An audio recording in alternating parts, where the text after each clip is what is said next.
Welcome back. You're watching NewsX. My name is Vineet. Tata Consultancy Services, India's largest IT services company, is reportedly implementing widespread layoffs, surpassing the initially announced 2% workforce reduction that affected 12,000 employees. These cuts have been attributed to employees' lack of AI-relevant skills. Well, speculation and unrest grew when reports surfaced that the layoffs could involve up to 80,000 employees. That's a big number, far exceeding TCS's official figure of 12,000, which the company maintains is part of its standard performance-based review process. Adding fuel to the controversy, employee accounts allege that many workers have been coerced into resigning voluntarily. In Pune, a major TCS hub, the nascent information technology employees Senate claims at least 2,500 employees have been impacted, prompting the union to lodge a formal complaint with the Maharashtra Chief Minister Devendra Fadnavis.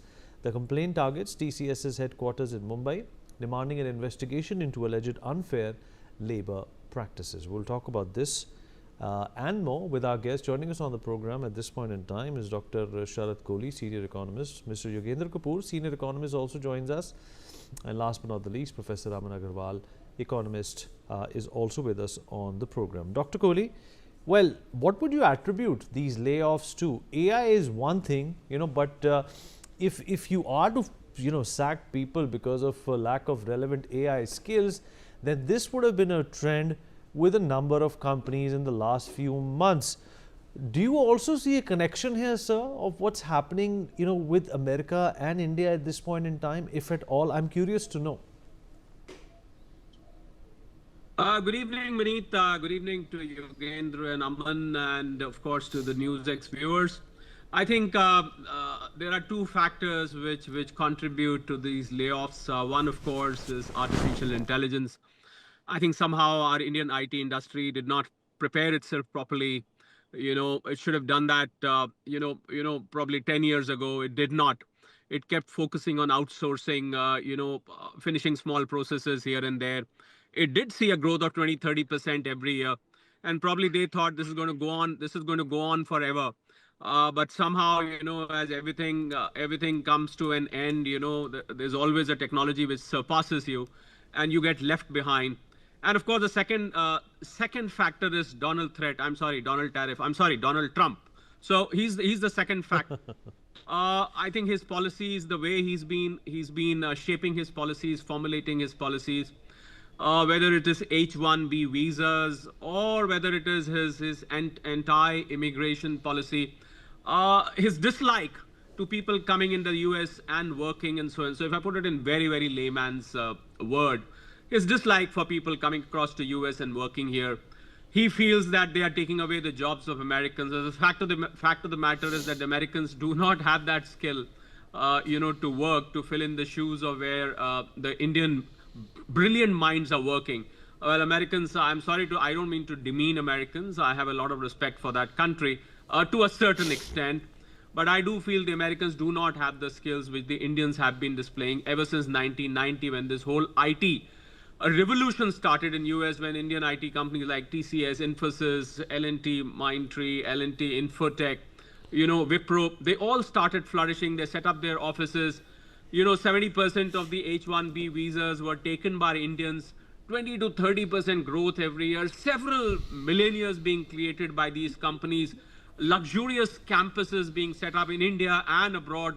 If you go and see TCS or Infosys campuses, you'll feel like you're going to a large university, where there are gyms, there are swimming pools, there are luxury areas. You don't feel you are in a company. You feel you are probably in a very, very luxurious resort or probably a place to relax. Well, unfortunately, what they kept doing was they did not prepare themselves, as I said, Vineet, for what was to come to their way in the times to come. Machine learning, artificial intelligence was gradually cropping up while these companies were busy focusing on their outsourcing of small little processes here and there. Well, then came AI, and a lot of these processes got automated. AI is doing most of your outsourcing, this coding, testing, which the Indians were doing at that time. That is being done by AI now. So I think the AI softwares are gradually taking away the jobs. Having said that, Vineet, I would like to add here that AI itself has potential to create about 1 million jobs. And there's a shortfall in India as far as the manpower is concerned. You very well have a shortfall of about 1 million, which is 10 lakh jobs here.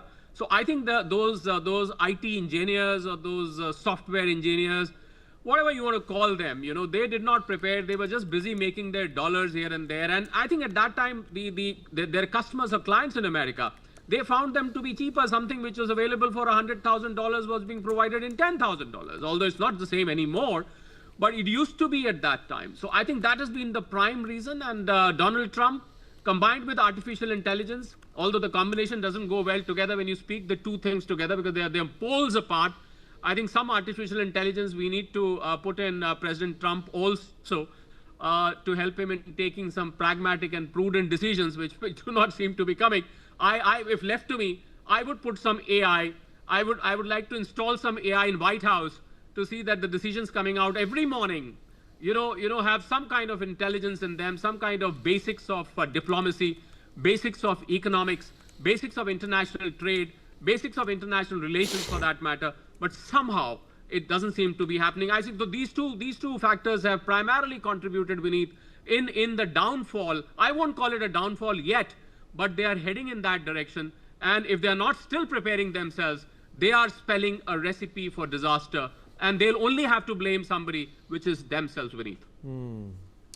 Mr. Kapoor, how do you see this? This is a tight one here with TCS. Of course, the Donald Trump tariffs, the AI.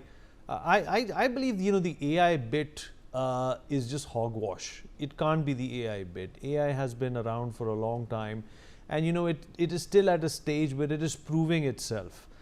AI without human intervention is also not something which is a possibility. I feel it's obviously the tariffs as well as the negativity associated with the H-1B and the relationship between India and the United States. How do you look at the situation? And is this also going to lead to a domino effect whereby other companies may also follow suit?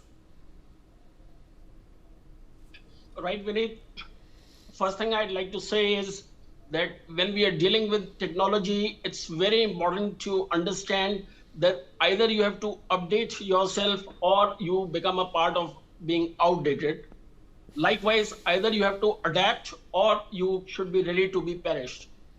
I also see the biggest challenge in our country is wherein I would primarily the government as well as the private sector both needs to be blamed for that, and which is that if we look at our R&D spend, you see we are spending 0.6% of our GDP in terms of our R&D spend. And in comparison, if you look at our nearest China, it is spending more than 3% of its GDP towards R&D. So I think it is a kind of challenge which was always seen as coming. And I mean, you cannot, in today's world, wait for things to happen overnight. The point is that for this, you need to have a clear plan.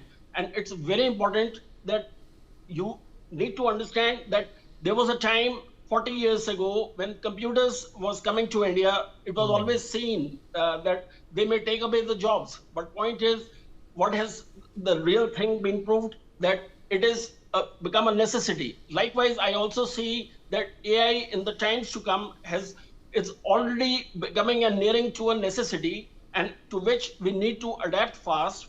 Otherwise, I would see that challenges being cascading to other companies also, as you just rightly said. So I think the need of the hour is that we need to spend in our research and development and skilling part, because you see, ultimately you cannot expect fresh graduates from top institutions coming, and that too with a kind of skill sets which you require in the industry. So you need to provide in-house training as well as the very foundation based on which you are able to see the talent being growing in your company.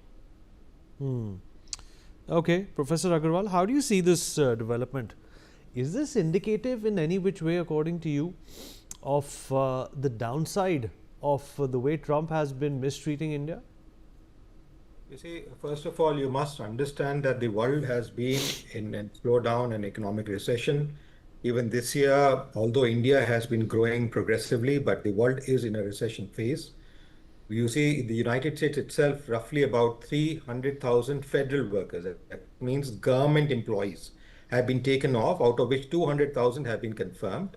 US, dated since yesterday, is on a shutdown. That means beginning yesterday, the vote of account being there, not there, it's on shutdown. Second time in his term that the US has come into a shutdown, and they're expecting a GDP loss of 0.02% per week as a result of a shutdown. If you really look at India itself in 2025, Ola Electric has already shut off 1,000 employees, Paytm 1,000 employees, that's 10% of its staff force. Flipkart about 5 to 7%, about 1,500 employees.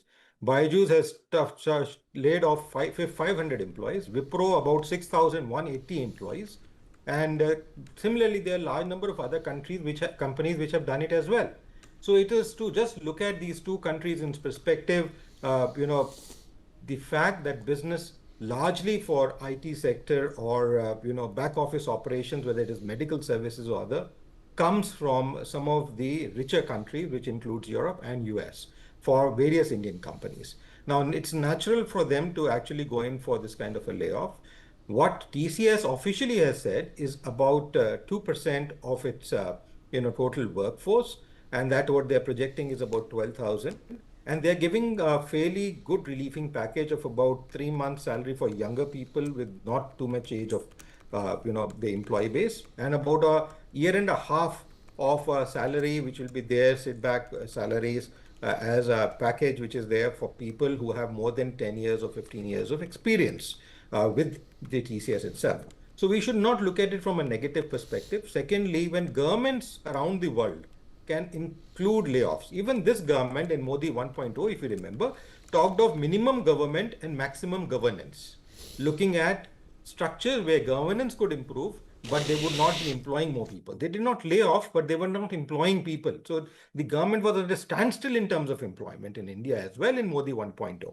So let us be very clear, when governments can talk about layoffs and removing people, these are private companies which are not bound to hire you till you die. So you should be ready for a fact that you may have to look at other opportunities. Neither are these employees bounded to them. They said that we will give our life to you till the death when it comes to us. So when neither of these two sets of employee and employer are binding each other in any form where they are going to be there for the rest of their lives, I think it is wrongful for any one of them to think that we are going to be here forever. So from that perspective, what shake hand has been given to them is not on a negative stand. Certainly, there are going to be challenges. Imagine the workforce which is coming out from business schools like ours, where people are going to be in the freshen market. They are going to have a competition from people, not only those which are working in companies like TCS, but even people who are willing to go at H-1B visas, but may not be able to go to the United States now in the workforce market in the current 2025. So there are challenges for all categories of people, people with work experience and people with not work experience. I think we should not dig into this job too much. And as far as AI is concerned, you will be surprised. Only yesterday, the CBS News has reported that AI generated Till Norwood, who is an AI generated actress, is creating an outrage in Hollywood. They are thinking that now AI based actresses are going to take away jobs of actors and actresses in Hollywood. And that might happen in India as well. So with AI, we are bound to see this kind of a thing. We saw that in 1990s. If you would remember, when computers came in, people were not ready to move in banks and financial institutions from manual based system to computer based system. It was just an upgradation. One had to upgrade one's skills, but people were not ready to do it. In fact, public sector banks, including state banks, associates, had brought out pre-retirement schemes where people were wanting to move out, given the fact that they were not able to upskill themselves. So we have had these kind of scenarios. India is a diverse country. We have all kinds of requirements. We have large number of startups which are starting up, and they would be welcoming some of these people from experienced firms like TCS to come in and chip in and create more value for the country. So I don't see this as a threat, but I see this as an opportunity for going forward. And this is a trend which is happening globally. Dr. Kohli, how do you look at AI as a threat?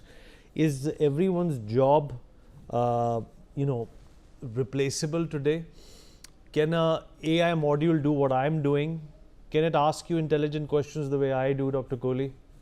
And there's no pun there. Well, Vineet, did you know the person talking to you right now? It's not me. So don't be surprised if you find next time when you call me, and I would be answering as intelligent questions as intelligently as you're asking. So yes, I completely agree with you. Jokes apart, for now, I put it in quote jokes apart because this may, after all, not be a joke for a very long time. We should not forget. Yes, what worries me, Vineet, is the pace at which AI is penetrating.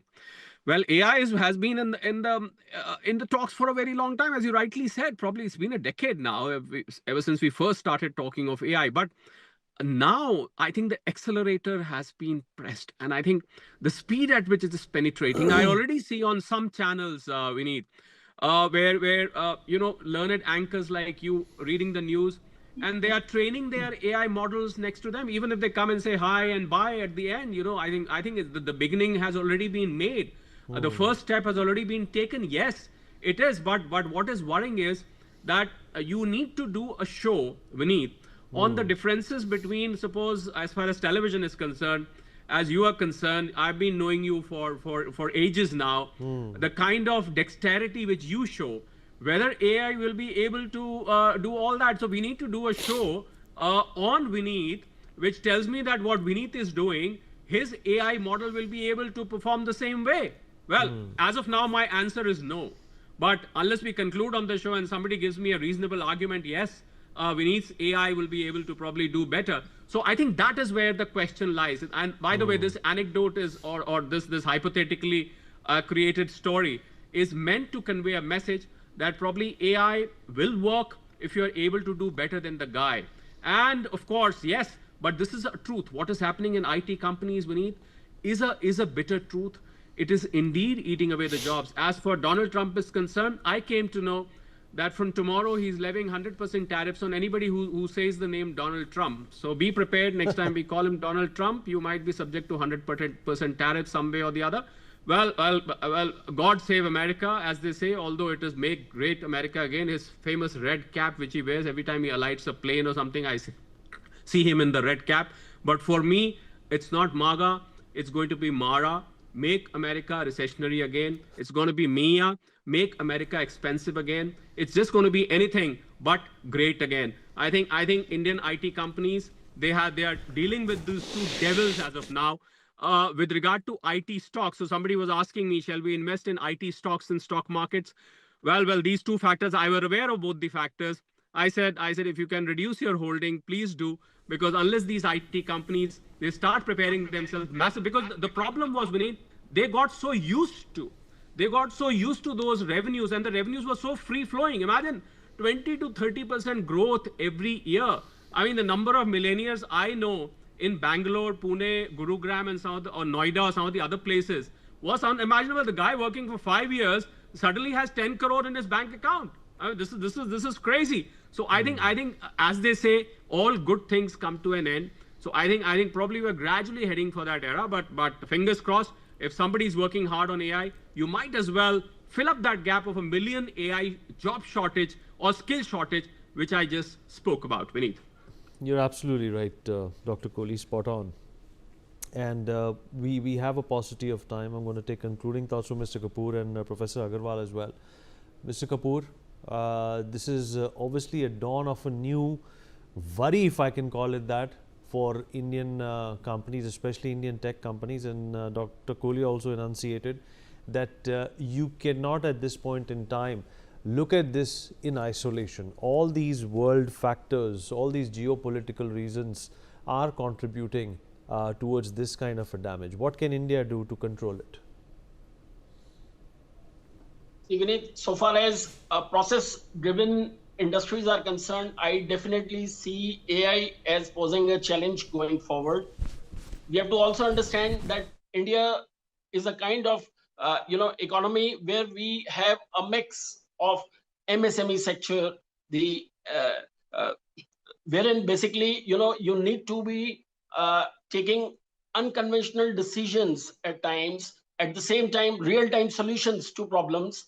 And so what I'm trying to say is that there are situations where you need to be practical in taking decisions with respect to the problem that emerge, which AI tool cannot take place. So the point is, I mean, if we use this threat as an opportunity, as Professor Agarwal rightly said, then it's very important that we need to be skilling our industry.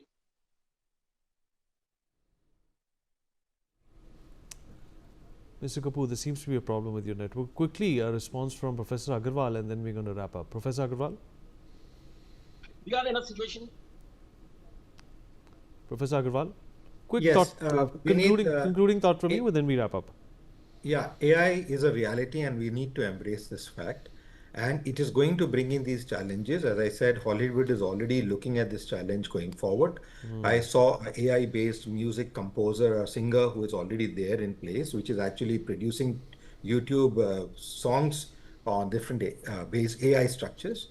There are startups which are running them. I do not see too much of a distant future where we will see another Vineet who might be giving us and anchoring us here or replacing me as an expert.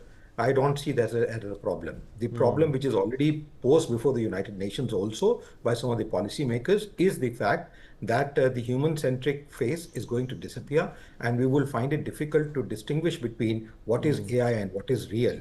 So what is calibrated and manipulating your mind and what is going to be someone's view is going to be different, as we are already seeing Google's and others which are presenting AI-based information instead of the real kind of websites producing that information before us. So what is real and not real is not clear, but certainly this is a challenge we need to embrace and look forward. So you should look forward to more active role, not only as an anchor or a simple journalist, but more in terms of calibrating and producing news and doing other things in addition to what you're doing, as seeing this as a challenge. And I think it's not only in your area. In fact, even in teaching, a lot of companies have now come in which are actually producing AI-based goods and a lecture series where traditional teachers will disappear to a great extent, who have been just book and teaching. People who are adding value in terms of research will continue to grow. All right, sir. Real-time All right, sir. research, We've run out of not time, AI. but I appreciate your line of thought.